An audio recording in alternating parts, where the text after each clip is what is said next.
محرم ہمیں سبق کیا دیتا ہے؟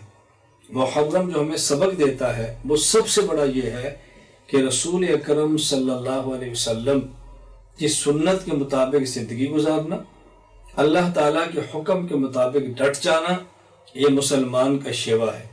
اس کے لیے اولاد ذبح ہوتی ہے، برداشت کرے، خود ذبح ہوتے ہیں، برداشت کرے، اپنا خون گرتا ہے، برداشت کرے، لیکن اللہ کے دین پر ڈٹ جائے، اللہ کے دین کی مدد پر ڈٹ جائے اور شریعت کے مطابق زندگی گزارنے کے لیے تیار ہو جائے۔ حالات موافق ہوں یا حالات موافق ہوں، ہم اس بات کے پابند ہیں کہ اللہ تعالیٰ کا حکم کیا ہے، اللہ تعالیٰ کا حکم کیا ہے، شریعت ہم سے تقاضا کیا کرتی ہے۔ نمبر 1، یہ ہمیں محرم سبق دے رہا ہے۔ دوسرا سبق، ہمارے آباء و اجداد بڑے ہیں، اور جب آباء و اجداد بڑے ہوں تو پھر ان پہ فخر کرتے ہیں، اور آباء و اجداد بڑے ہوں ان کی زندگی کو اپناتے ہیں۔ جب آباء و اجداد بڑے ہوں ان کی طرف نسبت کرنے پر فخر محسوس کرتے ہیں۔ جب آباء و اجداد بڑے ہوں ان کا تذکرہ فخر سے کرتے ہیں، محبت سے کرتے ہیں۔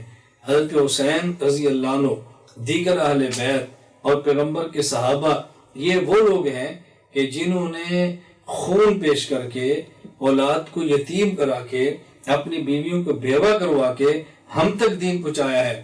تو تیسرا سبق، ہم ان کے نقش قدم پر چلتے ہوئے ان کے لیے اصال ثواب کریں، ہم پڑھیں اور ان کے لیے بخشیں، ہم خرچ کریں ان کے لیے بخشیں۔ اہل السنت والجماعت احناف دیوبند کا عقیدہ ہے کہ ہم مالی یا بدنی عبادات کر کے اگر اس کا اصال ثواب کسی دنیا سے گئے ہوئے شخص کو دینا چاہیں تب بھی پہنچ جاتا ہے، اگر دنیا میں رہنے والے کو دینا چاہیں تب بھی اس کا اجر اس کو پہنچا سکتے ہیں۔